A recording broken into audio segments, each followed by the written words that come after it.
Bonjour à tous. Aujourd'hui, on se retrouve pour parler chat. Vous êtes nombreux à m'avoir demandé comment bien démarrer avec un chaton. Et oui, c'est vrai que c'est important. Vous allez bientôt accueillir un chaton, vous souhaitez que tout se passe pour le mieux dès son arrivée, qu'il ait tout ce qu'il faut et surtout qu'il soit heureux chez vous et avec vous. Rien de plus simple, à condition d'observer certaines règles pour son bien-être en commençant par aménager votre intérieur. C'est vrai que c'est important. Commencez par les griffoirs. Faire ses griffes est un besoin et un plaisir quotidien pour les chats. Ça lui permet de limer ses griffes, mais également d'étirer sa colonne vertébrale. Optez donc pour un griffoir vertical, mais également horizontal. Et veillez à ce qu'il soit stable et bien placé. Attention, pensez aussi à la sécurité. Si vous vivez en appartement, le risque c'est vraiment la chute du balcon ou d'une fenêtre. Il faut donc les sécuriser avec du grillage ou un filet par exemple. Personnellement, j'ai fait appel à Bruno et Teddy de Protection pour Chat et les filets, tout comme l'enclos extérieur, se fondent vraiment dans le paysage. Les chats profitent de l'air frais en toute sécurité. Je vais vous montrer ce que ça donne. Voilà, donc là vous avez le filet. L'ouverture et la fermeture sont très faciles. Donc n'hésitez pas à les contacter si vous avez besoin. Autre accessoire indispensable, c'est bien entendu l'arbre à chat. Il faut le choisir le plus haut possible car les chats s'y sentent en sécurité, en hauteur et ils peuvent observer leur environnement sans y être dérangés. Choisissez-le de préférence avec des hamacs ou des cachettes pour qu'ils puissent être bien installés. Moi j'aime bien aussi les gammes déhoussables et lavables. Vous pouvez le disposer à côté d'une fenêtre, ce qui lui permettra donc d'observer ce qui se passe à l'extérieur. C'est un peu comme la télévision pour chat. Et il pourra également profiter des rayons du soleil, donc c'est super sympa. Le chat est un excellent grimpeur, il aime se réfugier donc en hauteur ou se reposer pour pouvoir observer son environnement. Vous l'aurez compris, le chat vit en 3D. Et pour participer à son bien-être, vous pouvez augmenter son espace vital en aménageant des zones d'espace et des zones de refuge en hauteur, en libérant une étagère ou l'accès à un meuble par exemple.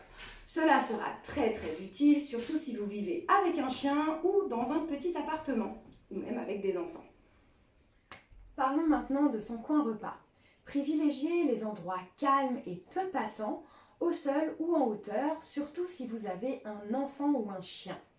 Je rappelle que le chat est qualifié de grignoteur. Il a besoin d'une quinzaine de petits repas par jour pour son transit. Pour répondre à certains besoins, vous pouvez lui laisser les croquettes à disposition dans une gamelle pour commencer, puis lui proposer un mode de distribution un petit peu plus ludique.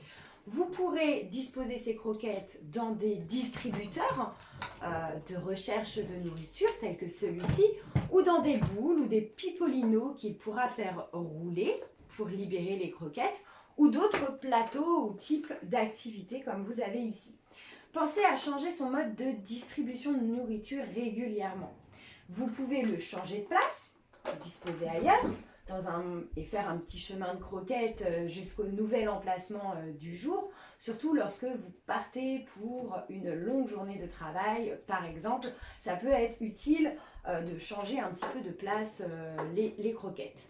N'hésitez pas à alterner donc entre ces distributeurs, celui-ci ou encore ce mode de distribution, car on rappelle, le chat se lasse très vite et apprend aussi très rapidement qu'il est très facile de faire tomber les croquettes finalement. Donc vous pouvez augmenter la difficulté sans problème. Parlons maintenant de l'eau. Le chat est un petit buveur car dans la nature, les proies qu'il chasse contiennent suffisamment d'eau.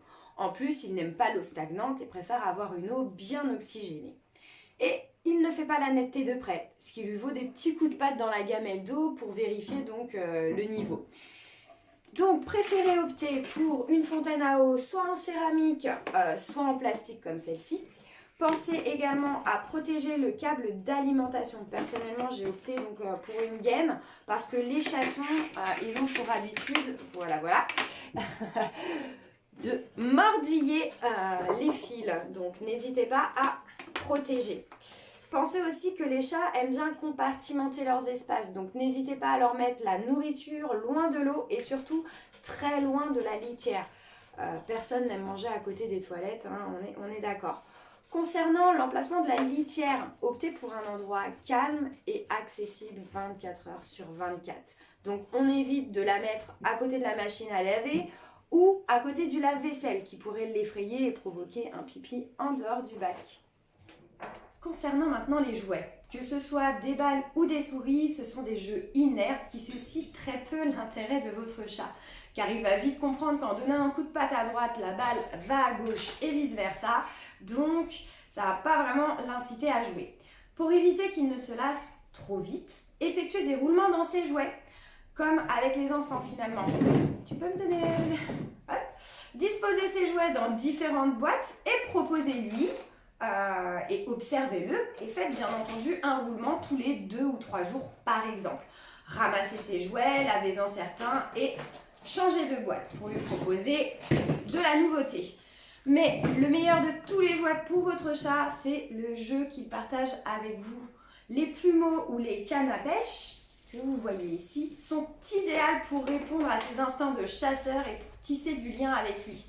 La vraie clé du bonheur pour un chaton heureux, c'est vraiment votre disponibilité, votre présence et votre capacité d'observation et donc d'écoute de votre chaton.